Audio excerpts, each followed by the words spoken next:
I quite often mention that it's silly to sort of add into the conversation a lot of these little third-party games that we see that are like console exclusive for any amount of time, because they always end up somewhere else, right? And this is always something that I kind of point out, and it doesn't matter the game, right? Like it could be Xbox, it could be PlayStation. PlayStation tends to actually pay money to keep these games out for usually 6 months to a year. Microsoft usually doesn't pay. It's just something that a lot of the smaller developers like to get that Game Pass money up front, and then they're free to do what they want after that fact. So we see that happen, and we see there's some really cool stuff that comes along with that, right? Like Microsoft does a good job of making sure that developers have the ability to have these games and have a platform for them and things like that, and the chance to be successful. And then you see the fact that Microsoft is going to be able to do that, and then Sony, they've done other sort of games like that as well. And one of the ones, it's funny because this past year I said, you know what, Sifu is a game in particular that a lot of people put in their PlayStation lists, right? And that's one of the things that kind of, to me, didn't make a whole lot of sense, because you knew that game was going to be on Xbox, right? It's like when when people were making that game out to be sort of a big deal or whatever. But at the end of the day, I knew that game would come to, PlayStation and other places. It just was such a small game that it just was going to end up, obviously, other places as well. But I want to get into this because I feel like this is a good video, and Xbox fans finally get a chance to play something that was PlayStation exclusive. Let's go and get started. Hey everybody, I'm Crab Gamer. This is Crab Gamer Reviews, back with another video. Thank you so much for checking it out. I certainly appreciate it. Please like, share, subscribe. I would appreciate that as well. I'm looking to get 100 likes on each of the videos. It would be tremendous if I could reach that milestone. I know it's small, but it means a lot to me if you guys could help me out with it. So it does look like Sifu is 100% confirmed to come to Xbox in March of 2023, and there's an Arenas update coming too. Developer Slowclap announced that Sifu is going to launch on Xbox One, Series X and S, as well as PC, Steam in March of 2023.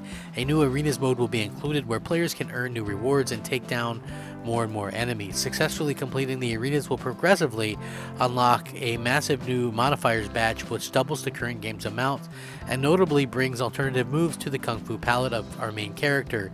According to this, completing the new arenas challenges will also unlock new cheats and exclusive new outfits. So yeah, there is that to see as well. Again, it's pretty cool. This is what they said. I'm sure you never had any doubt this day would come. New content, new platforms. It is happening. Check out the newest reveal trailer. Get your first look at it and everything like that. According to that Sifu Summer Update back in August, they added a new scoring system, a suite of gameplay modifiers, and more outfits. The game was also released on PlayStation and the Epic Game Store in February, and then came to Nintendo and Switch last month. According to this review, they said they are memorable moments that stand out throughout, such as boss fights and enjoyable recreation of the iconic hallway scene from Old Boy, but it's Sifu's combat that shines most brightly. So again, pretty cool to see that happen. Pretty cool to see gamers, kind of come out there and, help out and things like that.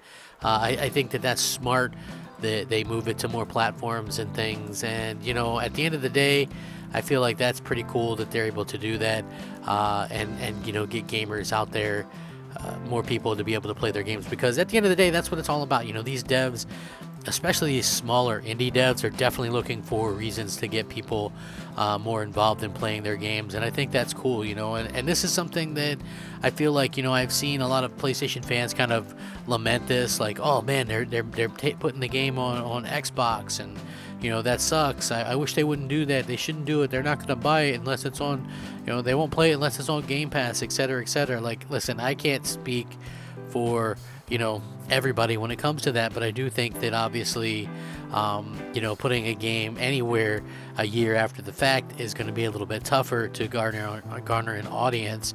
Like, I never had any interest in playing this game on PlayStation or Xbox. It's not my type of game, but I think there probably are quite a few people that are going to be wanting to play this game and get a chance to kind of play it now that it's going to be coming to the Xbox. And again, It's always silly to list these lists of games that we see fanboys do.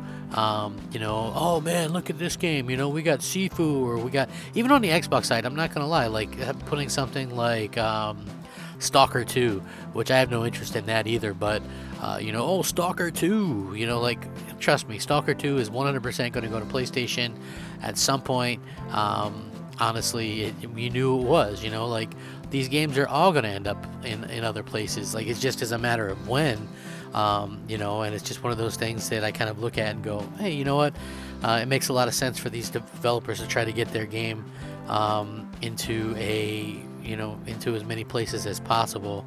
And we see that continue to happen, you know what I mean? But yeah, cool to see that. I know that, like I said, there's Xbox fans that I saw that were pretty excited about this. I would eventually expect Kena Bridge of Spirits to make its way to Xbox as well.